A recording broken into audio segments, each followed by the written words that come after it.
ನಮಸ್ಕಾರ ಸ್ನೇಹಿತರೆ. ಅಫ್ಘಾನಿಸ್ತಾನ ವಿರುದ್ಧದ ಮೊದಲ ಟಿ20 ಪಂದ್ಯ ಗೆದ್ದಾದ ಬಳಿಕ ಕ್ರಿಕೆಟ್ ದಿಗ್ಗಜರು ಹೇಳಿದ್ದೇನು? ಭಾರತೀಯ ಕ್ರಿಕೆಟ್ ತಂಡದ ಬಗ್ಗೆ ದೊಡ್ಡ ಹೇಳಿಕೆ ಕೊಟ್ಟ ಮಾಜಿ ಆಟಗಾರರು. ಅಷ್ಟಕ್ಕೂ ಮೊದಲ ಟಿ20 ಪಂದ್ಯ ಗೆದ್ದಾದ ಬಳಿಕ ದಿಗ್ಗಜ ಆಟಗಾರರು ಏನೆಲ್ಲ ಹೇಳಿದ್ದಾರೆ ಎಂಬುದನ್ನೆಲ್ಲ ಇವತ್ತಿನ ಈ ಒಂದು ವಿಡಿಯೋದಲ್ಲಿ ತಿಳಿಸ್ಕೊಡ್ತಾ ಹೋಗ್ತೀನಿ. ಹಾಗಾಗಿ ದಯವಿಟ್ಟು ಈ ವಿಡಿಯೋವನ್ನ ಕೊನೆವರೆಗೂ ನೋಡಿ ಸ್ನೇಹಿತರೆ. ಅದಕ್ಕಿಂತ ಮುಂಚೆ ನೀವು ಕೂಡ ಟೀಮ್ ಇಂಡಿಯಾದ ಅಭಿಮಾನಿಯಾಗಿ ಈ ವಿಡಿಯೋವನ್ನ ನೋಡುತ್ತಿದ್ದರೆ ತಪ್ಪದೆ ಈ ಕೂಡಲೇ ಈ ವಿಡಿಯೋಗೊಂದು ಲೈಕ್ ಮಾಡಿ. ಹೌದು ಸ್ನೇಹಿತರೆ, ನಿಮಗೆಲ್ಲ ತಿಳಿದಿರುವಂತೆ ಮೊಹಾಲಿಯ ಐಎಸ್ ಬಿಂದ್ರಾ ಅಂತಾರಾಷ್ಟ್ರೀಯ ಕ್ರೀಡಾಂಗಣದಲ್ಲಿ ನಡೆದ ಭಾರತ ಹಾಗೂ ಅಫ್ಘಾನ್ ನಡುವಿನ ಮೊದಲ ಟಿ20 ಪಂದ್ಯವನ್ನು ಟೀಮ್ ಇಂಡಿಯಾವು ಭರ್ಜರಿಯಾಗಿ 6 ವಿಕೆಟ್ಗಳಿಂದ ಗೆದ್ದುಕೊಂಡಿದೆ. ಈ ಮುಖೇನವಾಗಿ 3 ಪಂದ್ಯಗಳ ಟಿ20 ಸರಣಿಯಲ್ಲಿ ರೋಹಿತ್ ನಾಯಕತ್ವದ ಭಾರತೀಯ ಕ್ರಿಕೆಟ್ ತಂಡವು 1-0 ಮುನ್ನಡೆಯನ್ನ ಪಡೆದುಕೊಂಡಿದೆ. ಹೌದು ಸ್ನೇಹಿತರೆ, ಪಂಜಾಬ್ ಕ್ರಿಕೆಟ್ ಅಸೋಸಿಯೇಷನ್ ಸ್ಟೇಡಿಯಂನಲ್ಲಿ ನಡೆದ ಭಾರತ ಹಾಗೂ ಅಫ್ಘಾನ್ ನಡುವಿನ ಮೊದಲ ಟಿ20 ಪಂದ್ಯದಲ್ಲಿ ಟಾಸ್ ಗೆದ್ದಂತಹ ರೋಹಿತ್ ಶರ್ಮಾ ಅವರು ಮೊದಲು ಬೌಲಿಂಗ್ ಮಾಡುವ ನಿರ್ಧಾರವನ್ನು ತೆಗೆದುಕೊಂಡರು.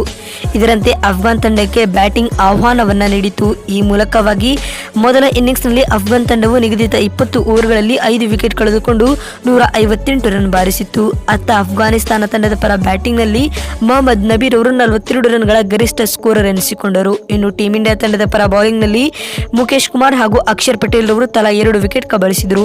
ಈ ಸ್ಪರ್ಧಾತ್ಮಕ ಗುರಿಯನ್ನ ಬೆನ್ನಟ್ಟಿದ ಟೀಮ್ ಇಂಡಿಯಾವು ಉತ್ತಮ ಆರಂಭವನ್ನ ಪಡೆದುಕೊಳ್ಳುವಲ್ಲಿ ಮತ್ತೆ ವಿಫಲವಾಯಿತು. ಆದರೆ ಶಿವಂ ದುಬೆ ಬಾರಿಸಿದ ಆಕರ್ಷಕ ಅರ್ಧಶತಕದ ನೆರವಿನಿಂದಾಗಿ ಭಾರತೀಯ ಕ್ರಿಕೆಟ್ ತಂಡವು ಅಫ್ಘಾನ್ ವಿರುದ್ಧದ ಮೊದಲ ಟಿ20 ಪಂದ್ಯದಲ್ಲಿ 17.3 ಓವರ್ಗಳಲ್ಲಿ 4 ವಿಕೆಟ್ ಕಳೆದುಕೊಂಡು ಟಾರ್ಗೆಟ್ ಅನ್ನ ಚೇಸ್ ಮಾಡಿತು. ಈ ಮೂಲಕವಾಗಿ ಮೊದಲ ಟಿ20 ಪಂದ್ಯವನ್ನ ಟೀಮ್ ಇಂಡಿಯಾವು ಭರ್ಜರಿಯಾಗಿ 6 ವಿಕೆಟ್ಗಳಿಂದ ಗೆದ್ದುಕೊಂಡಿತು ಸ್ನೇಹಿತರೆ. ಇನ್ನು ಭಾರತದ ಈ ಭರ್ಜರಿ ಗೆಲುವಿನ ಕುರಿತು ಮಾತನಾಡಿದ ಕ್ರಿಕೆಟ್ ದಿಗ್ಗಜ ಆಟಗಾರರು ಏನೆಲ್ಲ ಹೇಳಿದ್ದಾರೆ ಅಂತ ನೋಡ್ತಾ ಬರುವುದಾದರೆ, ಮೊದಲನೇದಾಗಿ ಟೀಮ್ ಇಂಡಿಯಾದ ಈ ಅಮೋಘ ಗೆಲುವಿನ ಕುರಿತು ಮಾತನಾಡಿದ ದಿಗ್ಗಜ ಆಟಗಾರ ರಿಕಿ ಪಾಂಟಿಂಗ್ ಅವರು ಹೀಗೆ ಹೇಳಿದ್ದಾರೆ. ಟಿ20 ಕ್ರಿಕೆಟ್ ನಲ್ಲಿ ಭಾರತ ತಂಡವು ಯಾವತ್ತಿದ್ದರೂ ನಂಬರ್ 1 ತಂಡ. ಅದು ಇಂದು ಕೂಡ ಸಾಬೀತಾಗಿದೆ. ಅಲ್ಲದೆ ಭಾರತ ತಂಡವನ್ನ ಭಾರತೀಯ ನೆಲದಲ್ಲಿ ಸೋಲಿಸುವುದು ನಾವು ಅಂದುಕೊಂಡಷ್ಟು ಸುಲಭದ ಮಾತಲ್ಲ. ಅಲ್ಲದೆ ತಂಡದಲ್ಲಿ ಇತರೆ ಹಿರಿಯ ಆಟಗಾರರು ಕೂಡ ಇದ್ದಾರೆ. ಇದೆಲ್ಲ ಟೀಮ್ ಇಂಡಿಯಾದ ಮೇನ್ ಸ್ಟ್ರೆಂತ್ ಆಗಿದೆ ಎಂದು ಪಂದ್ಯ ಗೆದ್ದಾದ ಬಳಿಕ ರಿಕಿ ಪಾಂಟಿಂಗ್ ಅವರು ಹೇಳಿದ್ದಾರೆ. ಇನ್ನು ಮಾತು ಮುಂದುವರಿಸಿದ ಆಸೀಸ್ ದಿಗ್ಗಜ ರಿಕಿ ಪಾಂಟಿಂಗ್ ರವರು ಟೀಮ್ ಇಂಡಿಯಾಗೆ ಇದೀಗ ಶಿವಂ ದುಬೆ ಹಾಗೂ ರಿಂಕು ಸಿಂಗ್ ರಂತಹ ಯುವ ಆಟಗಾರರು ಸಿಕ್ಕಿದ್ದಾರೆ. ಇವರ ಪ್ರತಿಭೆಯನ್ನ ಟೀಮ್ ಇಂಡಿಯಾವು ಸರಿಯಾಗಿ ಉಪಯೋಗಿಸಿಕೊಂಡರೆ ಈ ಬಾರಿಯ ಟಿ20 ವಿಶ್ವಕಪ್ ಅನ್ನ ಇವರೇ ಗೆಲ್ಲಬಹುದು ಎನ್ನುವ ಮೂಲಕ ಮೊದಲ ಟಿ20 ಪಂದ್ಯ ಗೆದ್ದಾದ ಬಳಿಕ ಭವಿಷ್ಯವಾಣಿಯನ್ನ ನುಡಿದಿದ್ದಾರೆ ಅಂತ ಹೇಳಬಹುದು ಸ್ನೇಹಿತರೆ. ಇನ್ನು ಅಫ್ಘಾನ್ ವಿರುದ್ಧದ ಮೊದಲ ಟಿ20 ಪಂದ್ಯ ಗೆದ್ದಾದ ಬಳಿಕ ಪಾಕ್ನ ಮಾಜಿ ವೇಗಿ ಶೋಯಬ್ ಅಖ್ತರ್ ಅವರು ಏನ್ ಹೇಳಿದ್ದಾರೆ ಅಂತ ನೋಡ್ತಾ ಬರುವುದಾದ್ರೆ, ಗೆದ್ದಾದ ಬಳಿಕ ಶೋಯಬ್ ಅಖ್ತರ್ ಅವರು ಹೀಗೆ ಹೇಳಿದ್ದಾರೆ: ನನಗೆ ಖಂಡಿತವಾಗಿಯೂ ತಿಳಿದಿತ್ತು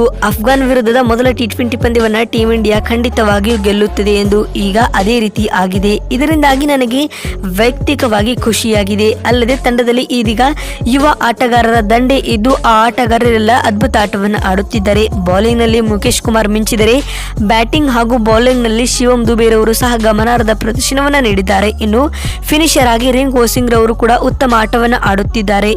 ಈ ಎಲ್ಲ ಯುವ ಆಟಗಾರರು ಇದೇ ರೀತಿಯ ಆಟವನ್ನ ಈ ಬಾರಿಯ ಟಿ20 ವಿಶ್ವಕಪ್ ನಲ್ಲಿ ಆಡಿದರೆ ಟೀಮ್ ಇಂಡಿಯಾದ ಪಾಲಾಗಲಿದೆ ಈ ಬಾರಿಯ ಟಿ20 ವಿಶ್ವಕಪ್ ಎನ್ನುವ ಮೂಲಕ ದೊಡ್ಡ ಹೇಳಿಕೆಯೊಂದನ್ನ ಶೋಯಬ್ ಅಖ್ತರ್ ಅವರು ನೀಡಿದ್ದಾರೆ ಸ್ನೇಹಿತರೆ. ಇನ್ನು ಮಾತು ಮುಂದುವರೆಸಿದ ಶೋಯಬ್ ಅಖ್ತರ್ ಅವರು ಭಾರತ ತಂಡವನ್ನ ಯಾರಿಂದಲೂ ಸೋಲಿಸಲು ಸಾಧ್ಯವಿಲ್ಲ ಎಂದು ಸಹ ಹೇಳಿದ್ದಾರೆ ಸ್ನೇಹಿತರೆ. ನೋಡಿದ್ರಲ್ಲ, ಅಫ್ಘಾನ್ ವಿರುದ್ಧದ ಮೊದಲ ಟಿ20 ಪಂದ್ಯ ಗೆದ್ದಾದ ಬಳಿಕ ಕ್ರಿಕೆಟ್ ದಿಗ್ಗಜ ಆಟಗಾರರು ಏನೆಲ್ಲ ಹೇಳಿದ್ದಾರೆ ಅಂತ ತಿಳಿಸಿಕೊಡುವ ನಮ್ಮ ಈ ಪ್ರಯತ್ನ ಬಹುಶಃ ನಿಮಗೆ ಇಷ್ಟವಾಗಿದ್ದಲ್ಲಿ ತಪ್ಪದೆ ಈ ಕೂಡಲೇ ಈ ವಿಡಿಯೋಗೊಂದು ಲೈಕ್ ಮಾಡಿ. ವಿಡಿಯೋವನ್ನ ಇಲ್ಲಿವರೆಗೂ ನೋಡಿದ್ದಕ್ಕಾಗಿ ಧನ್ಯವಾದಗಳು.